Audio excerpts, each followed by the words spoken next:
Okay, welcome back to the Investigative Journal on this December 22nd, 2016 day on our calendar. I'm your host, Greg Anthony. You're listening to FirstAmendmentRadio.com, and you can listen to my show every evening, that's Pacific time, 6 p.m. to 7 p.m., Monday through Friday. They also play the show at 11 a.m. Pacific time, and if you can't get it there, go to my long-standing website. That's ARCTICBEACON.com, and you can get shows going back over a decade in what I call the Vatican-led New World Order. My guest today is Bert Krantz of the Alamo Ministry, and we got a heck of a show for you today, a lot of things to talk about. And I want to start it off with a quote about the Jesuits, and I'm going to take this from the author Tupper Saucy, and he said this on page, in the preface of his introduction of his book, Rulers of Evil, and he said this: I wanted to know the extent of Jesuit involvement in United States government, presently and historically. What I discovered was the vast Roman Catholic substratum to American history, especially the revolution that produced the constitutional republic. I found that Jesuits played an eminent and underappreciated role in moving the complacent New Englanders to rebel against their mother country.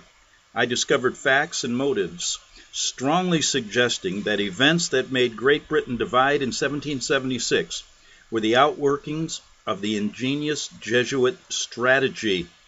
All right, great quote, and boy, I'll tell you something. I said on my show a long time ago, and we'll have Bert on shortly, that it's really important. If you're born in the United States, I think you have an obligation to know your history, and you have also an obligation to understand that the history given to you in university classes, I want my money back, by the way, from all the university classes I've taken in American history, because they are Jesuit revisionist history. You don't get the truth.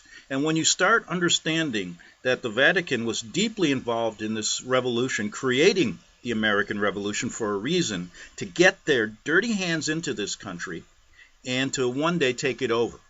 And that's the point in history that you really need to look at. Now, you don't have to believe it, but you have an obligation because there's so many facts out there that show that.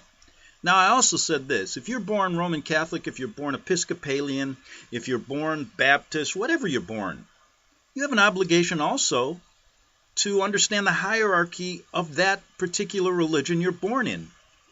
And if you don't do that, get to the truth, then all you're doing is being led like a sheep to slaughter.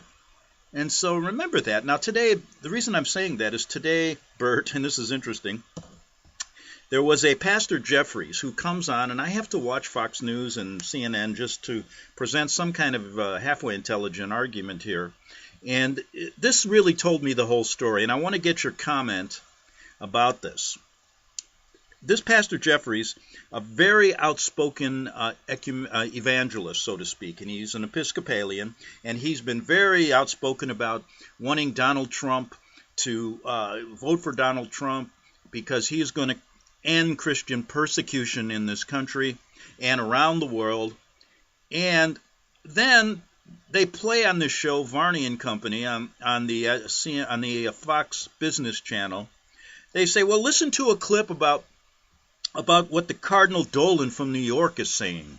So then they turn to Dolan in New York, a live feed, and he's with his funny red hat on, and he's standing there in downtown New York saying, you know something, we have to take a stronger stance against this, against the Christian persecution, and we all have to come together against it. And I started thinking to myself, wow, boy, have we been buffaloed. You see what I'm saying, Bert? You got this ecumenical pastor, then he comes on and says, I love Cardinal Dolan. He praised Cardinal Dolan. So tell the people really what's going on and how they're BSing us, don't you think? Oh, yes. But we got into this on the last program when we spoke, that they use this Muslim terrorism and different persecutions throughout the world, and they'll pick on, all different denominations, but particularly when they pick on the Catholics, it, of course, gives sympathy to the Catholic Church from the different denominations, which plays into the ecumenical movement, which has been going on since they kind of culminated it in the early 60s with that council, and they put out their plan to draw in what they called separated brethren. They stopped calling them heretics and started calling the Protestants separated brethren, and they started wooing them in with this type of rhetoric. And now they'll use that kind of persecution to bring sympathy and unity to this movement. And it's it doesn't matter what the Bible says. It doesn't matter what Christianity is or what your doctrine is. You can be worshiping Mary and bowing down to statues and bread and, kissing the Pope's ring and feet and all these different things, all this different idolatrous stuff that the Catholics do. It's overlooked because we have to become unified now, because all the Christians have to get together to stop this persecution.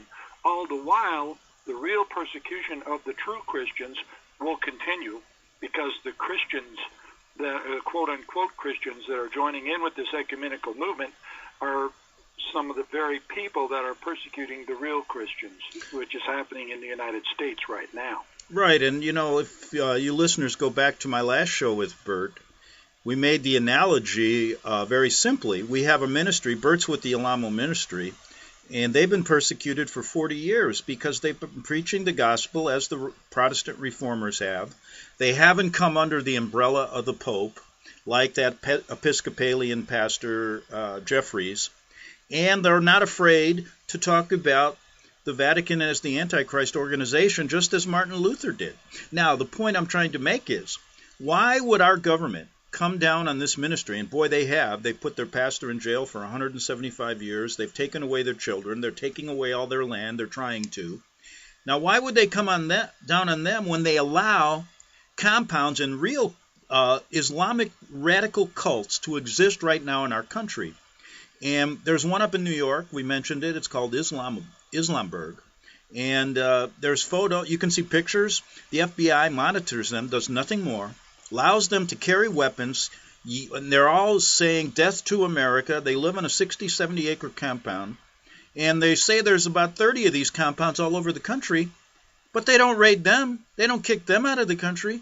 So, it's really tells me, one, Bert, that both the government and the Vatican are instrumental in creating this huge conflict of the war on terror for a reason. And I think your ministries really exemplifies that true Christians will be persecuted right to the very end here, not only here in this country, but all over. Your thoughts? Well, it really does exemplify that Pastor Alamo was preaching against the beast, the whore of Revelation, the one world government, the one world church, the mouth of the beast, the media, since, back in the 70s. And then in the 80s, early 80s, he came out with the article called The Pope's Secrets, which really laid out, if you read it today, it sounds like it was written yesterday. It's so current in world politics, talking about terrorism and how they'll use terrorism, and the more crazy the terrorism is, the better for them, because it just confuses the people to the point where they just are dying to have a one world government, a one world church. And when you see the lies that the media has spewed out in front of everybody all throughout this last year, and yet people, they'll still come up and say, oh, there's a bad problem with fake news, and everybody listens and believes that we should go back to a system where just one mouth speaks all what the news is and tells people what the news is. And this is the same system that would, just come down with a real hard hammer upon anyone that speaks out against them, like Pastor Alamo has for the last 30, 40 years, 50 years, Pastor Alamo. And like I said, in the early 80s, he came out with that article, The Pope's Secrets, which went just millions and millions and millions of them spread throughout the earth and started a revival throughout all these different nations in the world, where people had their eyes open to what's going on, and they really can't have this. And so mouths have to be shut up, that speak out against the beast, that speak out against the one world government, that speak out against the voice that gives power to the beast.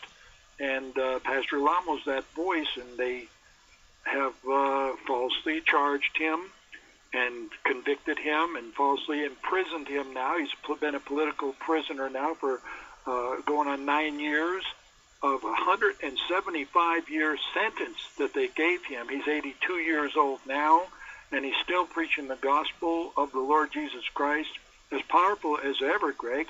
And so they really, I saw where President Obama has pardoned like hundreds of people in the last few days, and many violent drug dealers, not only drug dealers, but, they were weapons dealers. They were, he's pardoning people and commuting sentences for hardened criminals.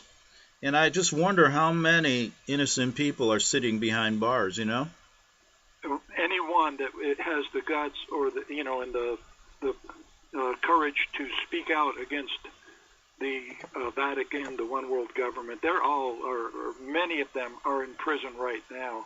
And many innocent people are in prison, that's for sure. Yeah. Pastor Alamo. Yeah, I know that, yeah. Are you there?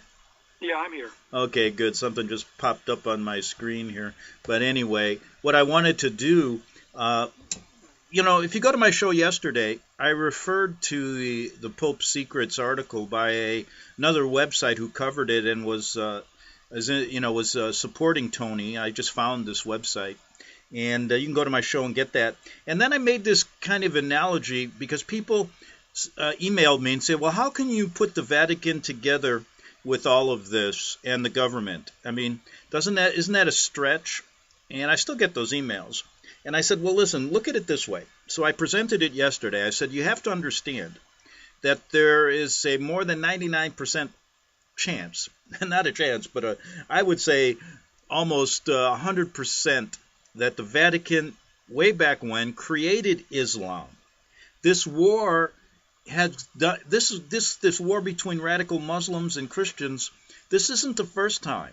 And you have to go back into history and again peel away Jesuitism and revisionist history and see the similarities between Islam, the Quran, and Catholic doctrine, as well as the story of Muhammad, which shows you he was created by he was married to a Catholic family, very wealthy family, and their goal was to get him to be their man. The guy was illiterate.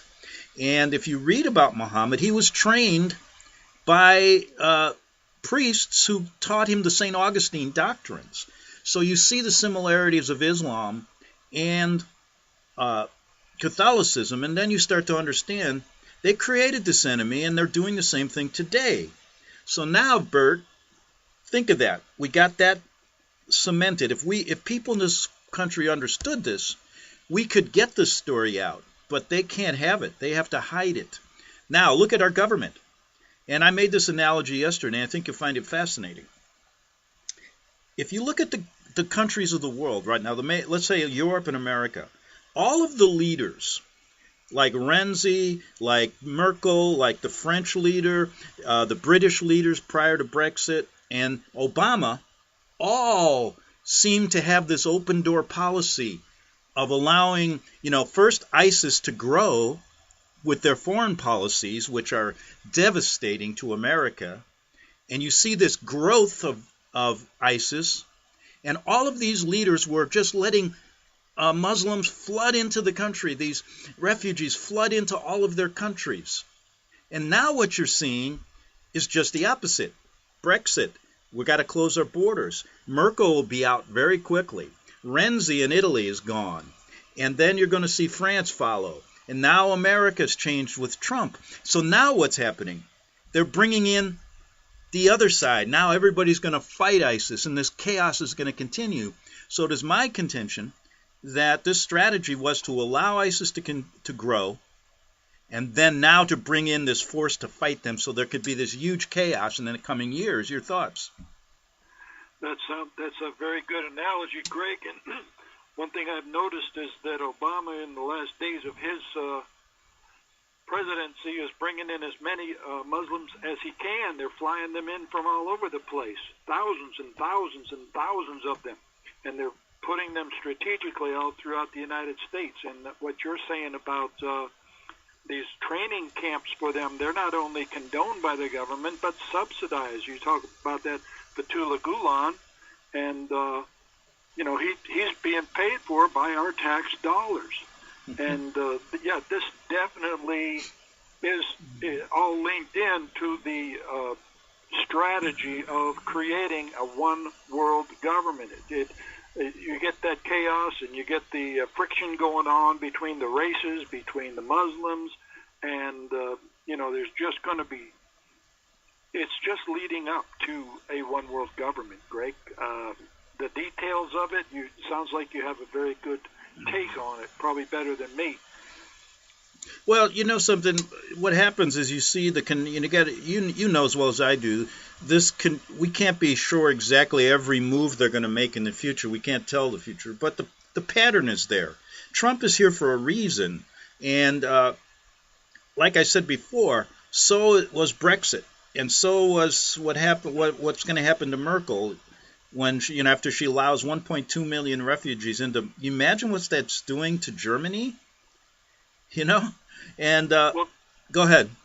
Well, these different movements, a lot of times, Greg, they're working both ends, and so they, like if Trump really was like an outsider and coming in from a different angle, they're already so far ahead in working on Plan B. So they can work it both ways. If there's movements against them, they have strategies that to combat that, and then they'll just like they've rewritten the history, like you're saying, Greg. They've been doing that. The Jesuits took over the education in the United States many, many years ago, and that has been one of their main strategies since their foundation was to write the textbooks, to get the curriculums into the different schools to where children are brought up believing what they want them to believe, and that's what's happening today. Yeah, and that's why you have these millennials that they don't know what's going on, but they're being taught all these just crazy philosophies and doctrines. And God, the true God, the living God of Abraham, Isaac, and Jacob, is extracted right out of the society. Yeah, and what they're doing, I mean, just look at little things regarding Christmas. They had a big, huge story on Fox and CNN, and there was a nativity scene in some Florida town that they put every year in the park, and then some atheist came and put a satanic plaque and all this stuff next to the nativity, and so then they ripped it down. They're bringing this, and I'm sure he was told to do that. Then you have a school in Pennsylvania that wouldn't allow Dickens' Christmas story to be put on their play because God was mentioned in it. So they're trying to take God and Christians, they're trying to take Christianity and remove it and replace it with what I call this either Chrislam or, this ecumenical movement with the Vatican. Your thoughts on that? Well, Pastor Alamo was in the forefront, really, of keeping God in America, keeping God, spreading the word of God throughout the nations, which is the Great Commission, to bring the gospel to the four corners. And when the persecution began to come against our church, from the time I've been at the church in 1972 and even before, but it just picked up and snowballed, very, very few churches in the United States would stand up and speak against these different things, different moves of Satan to move into the educational system, to move into the society, to move into the law enforcement and the governmental agencies, and to just take them over. Very few Christians would stand against this as the persecution rose because they were afraid that they would suffer the same persecution. Well, Greg, now we see that you say that they're trying to take over all these different things. Well, they really have extracted God out of society. Any mention of God now, if it's really a godly mention, it's very much persecuted.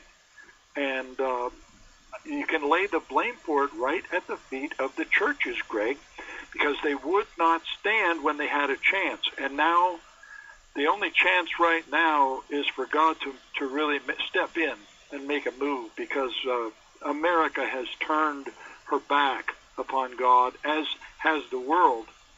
And, we're looking at just a very sad situation if people don't repent and open their eyes to believe the gospel, which it just really doesn't look like that's going to happen. But I have so much hope, because that God is so powerful, and it's time for him to speak. And I really believe people are going to be hearing from God very soon. Yeah, good point. And you know what? We've got about 3 or 4 minutes before the break. I did want to mention this. We're going to get to the petition, a little bit about the petition to try and get Tony out of jail and present it to the pardon attorney of Trump next year. And I had some, yesterday's show, I kind of outlined some of the ideas I had to do this, and to make sure that the documents are well done, as well as attaching the petition, and maybe even getting some media coverage of this by going to Washington. And I want to talk about that next year as well. So we'll get into that a little bit. But the real point here that I want to end this segment with this. When I talk to some people in Italy, and you get a whole different view sometimes from the newspapers there, and the people that know what's going on inside the Vatican. And the point is that there's been now you're seeing the Vatican allowing the Eucharist to be given to Muslims. They're bringing them into the church. You even have a number of cardinals that have been outed as being practicing Muslims. And secondly, I've tried to show on my show some of the Jesuit priests who are basically working with Fethullah Gulen's movement, working with the Syrian ISIS. ISIS in Syria, actually the conduit between the arms coming over to Syria. And I've shown the priests that have been in Syria, that speak the language, that have been there for years, these Jesuits. Then I've showed, how they're operating with radical Islam. And so the connection is there. And you don't have to go back now. Then you can go back to the 600s and 700s when the big battle was there to get rid of Christianity in the Middle East, which was growing. And Rome had to stop it somehow. That's why they created Islam. So they're just doing the same thing all over again. We got about a minute and a half. I just wanted to get your thoughts on that before we get into the break. Well, it's definitely a continuation. They have never stopped, and when you bring up historical events and historical atrocities from the Vatican, they always come up as if they've changed. Well, that's way back then. It's not fair to talk about things like that, but they haven't changed at all. They just changed their tactics, and they're far more treacherous today than they ever were. Far more treacherous. And deadly. Very deadly. Right, and there's going to come a point, that's why they control the internet, and there's going to come a point when we speak like this, they're going to consider it hate speech and cut it out. I'm convinced of that. I can't tell you when that's going to happen, but I know that's what their plan has to be. Don't you think? They're making strong moves in that direction as we speak right now, for sure. Right. But this fake news, anything that they don't, that doesn't go along with their program is going to be deemed fake news. So they'll just shut that up right then. And then, of course, the hate speech will become, so criminal that you'll be doing prison time for preaching the gospel on the internet or anywhere. Good point, Bert. Hold that thought. We've got to take a break. Back in 3 minutes on the Investigative Journal with Bert Krantz.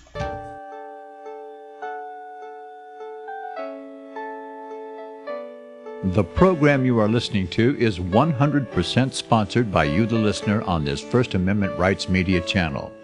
You will notice that there are few commercials on this radio network. There's a good reason for that. Corporate advertising dollars come with strings that limit program content. So without your help, these programs cannot continue on internet or our several affiliates. If you benefit by the educational law programs, we ask you to give. If you are admonished or nurtured by the Bible and ministry programs, we ask you to give. If some voice a cause that you are passionate about, we ask you to give. If you believe in any of these, we ask you to support them as you would a missionary on a continual basis, as if giving a tithe for missionary radio. These programs are not commercially viable and must be supported by those faithful to the cause of truth. Look for the button to sponsor your favorite programs at our listen and schedule pages on the internet. Then, when you subscribe, we will send you the last quarterly MP3 CD of that program immediately, and continue to do so with each new quarter. We will also give you unlimited archive access to all of our programs. We're asking you to give much less than a tithe, so that you may also send support directly to a particular program host, cause, and anywhere else the Spirit may lead you.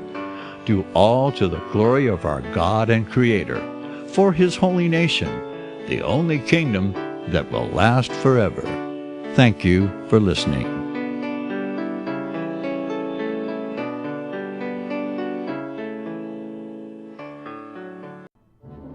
The book of Revelation says, "The spirit of prophecy is the testimony of Jesus Christ." This is at the very heart of FirstAmendmentRadio.com. In that spirit, we have created the Prophecy Reality News app for all of your mobile devices, streaming First Amendment Radio 24 hours a day, 7 days a week. Available for your Apple, Android device, and smartphone, absolutely free. Get the Prophecy Reality News app installed today so you can listen to First Amendment Radio wherever you are. The Prophecy. Since the beginning of time, kings have sought it, nations have fought for it. It has been traded, it has been borrowed, it has been purchased, it has been stolen. There's a reason for it. To secure the blessings of liberty to ourselves and to our posterity, invest with the security of gold and silver. Call Discount Gold and Silver Trading at 1-800-375-4188 or visit discountgoldandsilvertrading.net. Listen to Financial Survival with your host, Melody Cedarstrom, right here on FirstAmendmentRadio.com at 4 p.m. Eastern or 1 p.m. Pacific Time. Visit discountgoldandsilvertrading.net or call Discount Gold and Silver Trading at 1-800-375-4188. Toll free, 1-800-375-4188. Okay, welcome back to the second half hour of the Investigative Journal. My guest is Bert Krantz of the Alamo Ministry. And Bert, you know, we were talking about how radical Islam is getting a foothold around the world in Europe. And there's a website I wanted to talk about really quickly. And if you haven't gone to it, my listeners, it's a good one to go to. It's called theclarionproject.org. Now, I don't know who started it, what was the reason, but it does outline a number of things about what's going on in radical Islam. And it's a group out of Washington, so maybe it is a website they want people to read this stuff. But I think it's pretty good. They have an article today I wanted to get to and to show you what's happening, really. And they give you 6 reasons Islamists will be celebrating Christmas this year. From issuing death threats for having Christmas trees, to pressuring employees or schools not to display or wear decorations, Islamists, I'll call them radical Islamists, I think the whole religion is radical, are making their mark, okay? And they give you these 6 reasons, and they're interesting. 1, after a 14-year-old sister, Safa, tweeted a picture of a family's Christmas tree, the family of well-known former One Direction singer Zayn Malik started to receive death threats from extremists accusing him of insulting Islam. The 2nd reason, an asylum seeker in Germany bought components for a bomb he was making with an Amazon gift card. Now, they're really celebrating Christmas, aren't they? 3, a Christmas message from notorious jihadi Omar Hussein, a former Brit fighting in Syria, urged his fellow Islamic State supporters in the UK to knock off and kill out drunken holiday revelers, steal their money, and send it to the Islamist terrorists. Number 4, a priest in Italy canceled a display of a nativity scene at a local cemetery because he thought it could anger relatives of non-Christians who are buried there. Now, that's a typical Vatican You know how they worship the dead. Okay. A German school in Turkey for expat children was banned from displaying any Christmas decorations or even mentioning the Christmas holiday altogether. The previous week, the choir of the elite school, which receives funding from the German government, was prevented from singing Christmas carols. And 6, the Indonesian Ulama Council, an independent clerical organization, issued a fatwa forbidding Muslims from wearing Christmas clothing or accessories having to do with Christmas. The fatwa was particularly aimed at stopping employees at shopping malls from wearing Santa hats during the holiday season. Wow. So don't we see what's going on worldwide, don't we, Bert? We really do, Greg. And I just wanted to play that for you, just to get an idea. You know, let's talk a little bit about this petition. And I read a number of. Yesterday, I was reading some of the comments, and I want people to understand that I think we have a good opportunity to get this story out in the public next year, because there is a lot going on, and even in the mainstream, regarding the rights of Christians, and many people are coming to even if they're a little bit misguided regarding the Vatican and all this stuff, people are rallying and saying, no, we are being persecuted. And I think we can get this story out to the mainstream next year because of this. And I wanted to get your thoughts, and perhaps also what you're seeing when you guys go around spreading the gospel. Are you there? Well, yeah. Well, I do see how that, how the Pope has been becoming very involved in American politics and in the news in America, and telling people what they should think and how things should be. And I really believe that has opened some people's eyes in realizing that he's an intricate part of the plan to create the one world government. It just really becomes manifest that this man is so driven to tell people what they should think about global warming, about all these political and social issues. What is this guy? Where's he coming from? He's coming out of the closet, so to speak. He always kind of like hid behind, and they'd come out with some statements here and there, but they always kind of act like they're aloof from, from what's really going on in the world, and you have to kind of look for the signs. But now he's just coming out, and everybody's seeing that. Why does he care if people in America vote for Trump or vote for Hillary Clinton? What's this guy got to do with that? And it's becoming manifest that the Vatican is deeply involved. So when people know that this persecution's going on, and they have to bake cakes for homosexuals. I mean, that's kind of a trivial example, but I'm sure it wasn't trivial to the people that whose life was ruined on account of it. But all these different things that are being rammed down the throats of the people of America against their religious beliefs, which, like in the first half of the program, I mentioned to you how that it really does go back to the churches, that they had. There were laws on the books before. There were these things that are becoming very powerful. The movements, the LGBT and drugs being legalized everywhere. It's like evil's becoming good and good's becoming evil, and it's being rammed down the throats of people that all of a sudden, by surprise, because they've been sleeping and they've had their eyes closed, and they haven't been paying attention to the persecution that's going down, even though it's happened right in front of their noses. You see this, in 1993, they went in with tanks, the army went in and blew away these people in Waco, and then you have, this other group in Texas where they went in with tanks, and you have our ministry where they just have come into our place twice and stolen all of our property at gunpoint, and chased people all over the country, stolen our children, taken our properties. People see this happening, and yet it's portrayed by the mouth of the beast, the media, in such a way to where it looks like the government is righteous, and and no one wants to speak out against it or say much about it. Even though, in my case personally, because you know, Greg, that I was deeply involved personally in my case, in exactly. our case.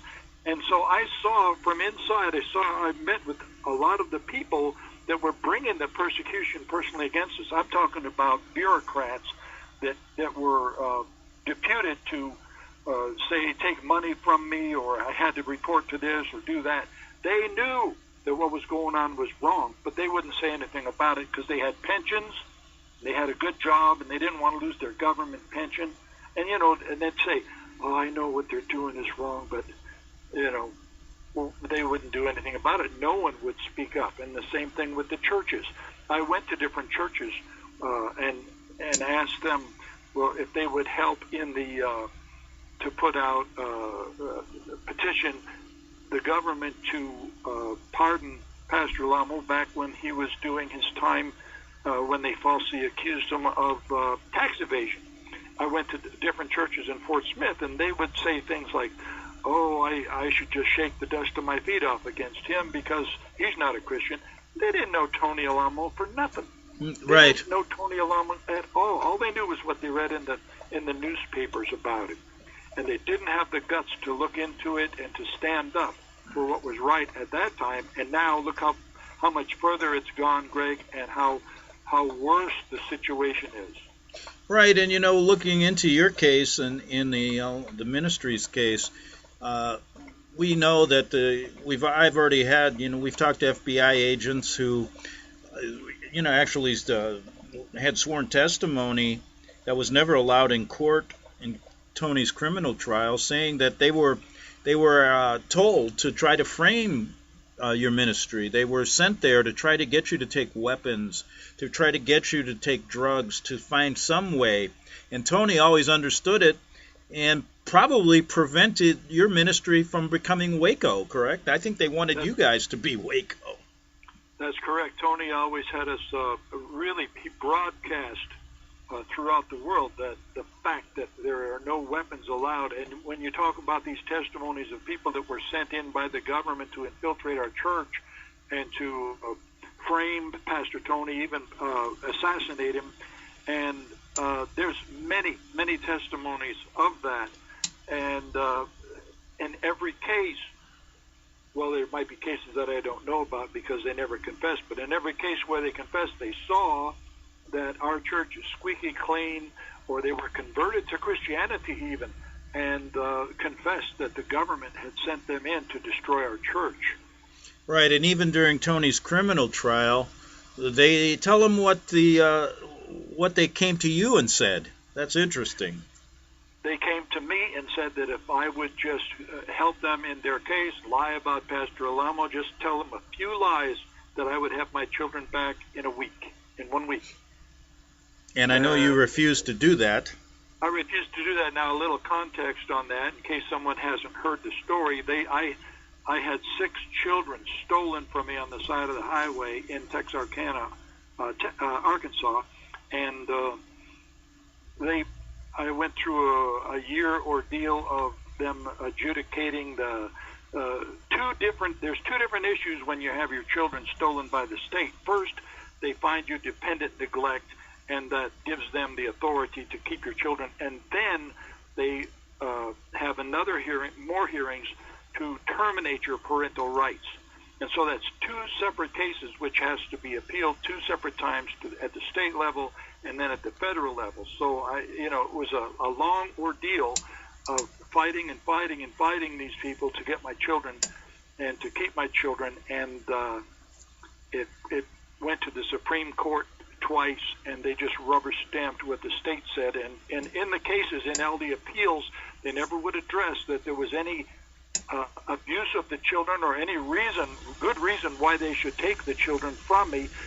All they would do is rehash different news articles that were written in the news or things that were brought up that were just asserted without any evidence, and use these examples of the reason why they should take my children without ever addressing the issues, constitutional issues, issues of no abuse, issues that we had complied with every law concerning the schooling, everything about our children. There was never anything proven where they should have any kind of a right to take my children, but they just stole them.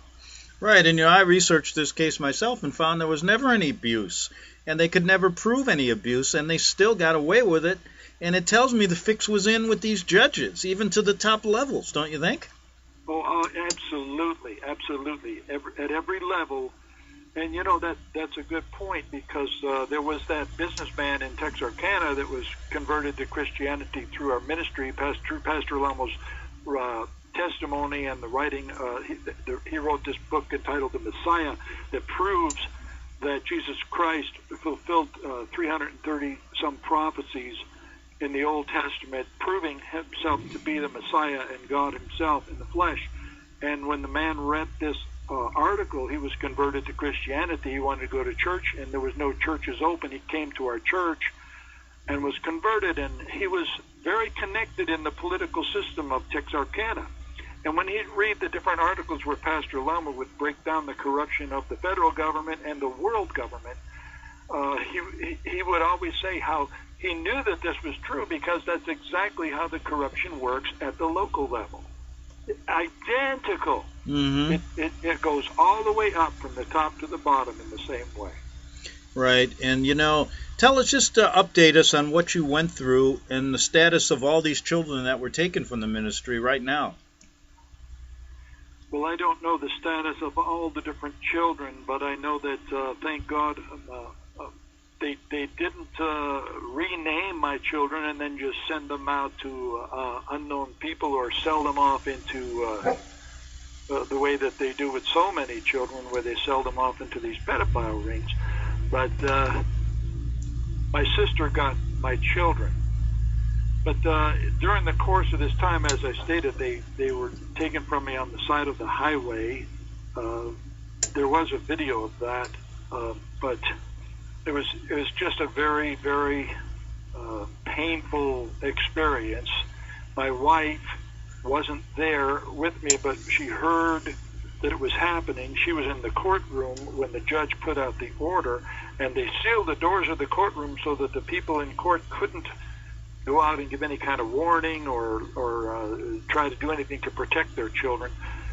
And she got over to the site where the abduction was happening, and she got a hold of my baby girl, who was 14 months old, a sucking child, and she wouldn't let go. So they put my wife in the van where they were piling the children in, and they took her away with the children. And then when they got to the DHS headquarters, which is at an isolated place in Texarkana, it's like a compound there, and they put them into a room, an inner room in there, and about 10 people pried that baby from my wife's arms. And they took all 6 of my children at that one abduction, and then they put them out into foster homes, put them into different kind of counseling. They sent them in to be observed, to try and find some kind of abuse, and they tried to convince the children they were abused, and they couldn't do either of those things. Some of the children they did eventually get to, and my children also, they've got to the point where, they've convinced them that I'm some kind of a bad person, at least some of the children. So, children are very impressionable that way, and it's well-known fact that when the children, or when people are kidnapped, that eventually they take on the side of their captor. That's very typical. Yeah, that reminds me, I did a lot of, during the time I was, looking into your case as well, I was doing a lot of research into the abduction of one Johnny Gosh. Right. In the 80s. He was a paper boy taken from Des Moines, Iowa, and I did many, many stories showing how this child trafficking operates. And Johnny, it takes hold right from the local government, right from the police officers who stand down and do nothing in those first 48 hours. Mm-hmm. And a New York police detective who had researched this case states that's usually what happens. And if you can't find these kids within 48 hours, they'll never be returned. And so it goes to the highest level. Well, Johnny's case shows that this child abuse, this child trafficking, traveled all the way into the high levels of Washington, right? Now, he became, Johnny must be in his 30s or 40s now, but what Jim Rothstein, the detective, told me was that they actually turn him into one of these one of these abductors who go after other children. And that's exactly what happened. And they do it by threatening his life or threatening that he'll kill the mother. They also spread rumors that the first thing they said to Johnny Gosch was that his parents wanted him to be taken away. Okay? So they feed this doubt about the parents. Then they turn him into what they are. And this is going on more than people think. What do you think all those milk carton pictures of kids on the milk cartons are? Where do you think they're going? So I know what you're talking about. They do it through DHS services. They do it through many, Catholic orphanages, many, many different things. And boy, I tell you, I just spent a lot of time researching this, from the Duplessis orphans, the horrendous story of Catholic involvement there, where they're throwing children into insane asylums when they weren't, and then they'd end up being used as guinea pigs on drug testing, and many of them killed. Incredible stories of Vatican involvement. And here's the point I want to make. I can say this to the cows come home, and people just allow it to continue. Oh, the Vatican's a great organ. Look at all the good they do. There's thousands of these priests. They should be closing these schools down, not closing the Tony Alamo ministry down, because Tony never was a child abuser. But to this day, Bert, I'm one of the few vocal people about this case. And people still email me and go, how could you follow a child abuser like that? And that is the importance of this media that they have. They have to, what they do is they accuse you guys of being what they are. Your thoughts? Exactly. And they're very effective at it. They just come at it from every angle, at every opportunity. Anything that's brought up, they always rake through all the different accusations and reinforce that into people's minds. And that's all you'll see in the news. So, you have been a champion of not only this case, but like you mentioned, the Duplessis orphan case, and many different cases that I've heard you talk about that bring this to the forefront, and there's just so few people that will talk about it. And that's why this exposure of what they're calling Pizzagate now, that has gotten, I don't know if it was some kind of a planned thing that they put out or whatever it was, but somehow it got into social media to where many people began to research it. And now there's a lot of people talking about it, and there's much, of course, disinformation about it, but it's good in the sense that so many people are digging deeply into it.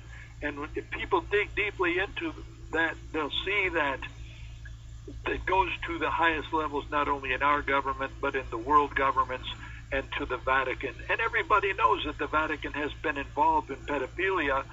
At least it's been known since the 60s, 70s, and really came out in the 80s, 90s, and up till today. But exactly. Really, that goes back all the way back. And, I have a news flash. The first fake news article came out in the Garden of Eden when Satan said, "Thou shalt not surely die."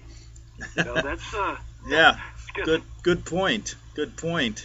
One thing I wanted to mention, we only got a couple of minutes here, so I want to squeeze something in, and we'll have you on after the holidays.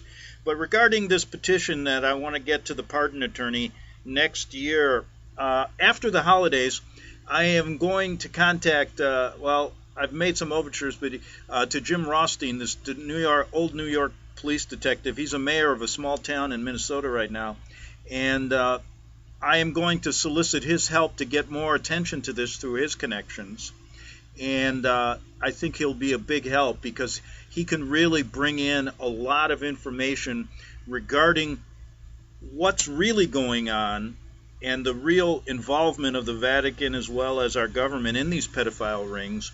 And this will help to get people to really understand how you guys have been framed and used to deflect anything from them, and I think it'll be really helpful. So I'm looking forward to getting that going next year.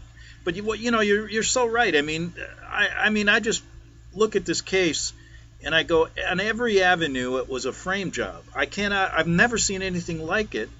And to get this across to the American people with all of this disinformation on the internet is a big task. But I know through the comments I get from these petitions and the emails I get, some people are frightened to sign this. I've gotten 5 emails. I would sign it, but I don't want to put my family in danger. So we're dealing with that as well, don't you think? Oh, absolutely, Greg. And when you mentioned that, you've never seen anything like it, in my case, I dealt with at least 100 different officials down through the year, and every single person that I spoke to said they had never seen a case like ours before. They'd never seen the government act against a group the way they were acting against our church. They'd never seen the kind of protocols, the kind of procedures that were going down. It had never happened. It was unprecedented. Right, and that's why I want to get this in front of the people next year, and hopefully, we got maybe a short window of opportunity with Trump to get something done. And we'll just have to say some prayers about that over the holidays, okay? And in the last few seconds, I want to wish you a Merry Christmas and everybody at the ministry. And I'll go to my shows, Bert, and this week, Mondays and Tuesdays, Wednesdays, and make sure the ministry gets them, as they're really important shows, as well as this one today. So thanks a lot for being on. Thank you, Greg, and Merry Christmas to you and to the whole station and to all your listeners. Okay, that was Bert Krantz. Bert, have a great Christmas, and we'll see you. I'll be on tomorrow on the Investigative Journal. Good night. Visit crosstheborder.org, CROSS, crosstheborder.org, to get your print, EPUB, or PDF version of the book, The Rapture Will Be Canceled. That's crosstheborder.org. I know you all want answers, and believe me, so do I, and I'll do my best to get them. Despite Nicolas Cage's promise to do his best to get left behind rapture answers for us, don't hold your breath. Not everyone believes Left Behind is true prophecy. Some may even regard as conspiratorial the mainstream re-release of the Left Behind movie, with actor Nicolas Cage portraying the main character, as an attempt to further reinforce in the minds of all this perception of false prophecy, in order to condition the masses for the play about to begin. If you want true Bible prophecy answers, get the book, The Rapture Will Be Canceled.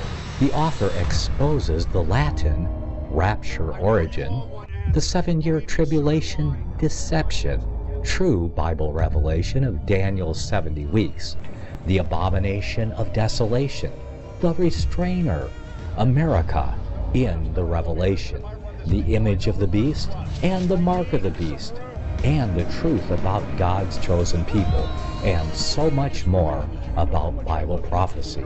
This book will shatter the Left Behind paradigm of future events. Get the book, The Rapture Will Be Canceled.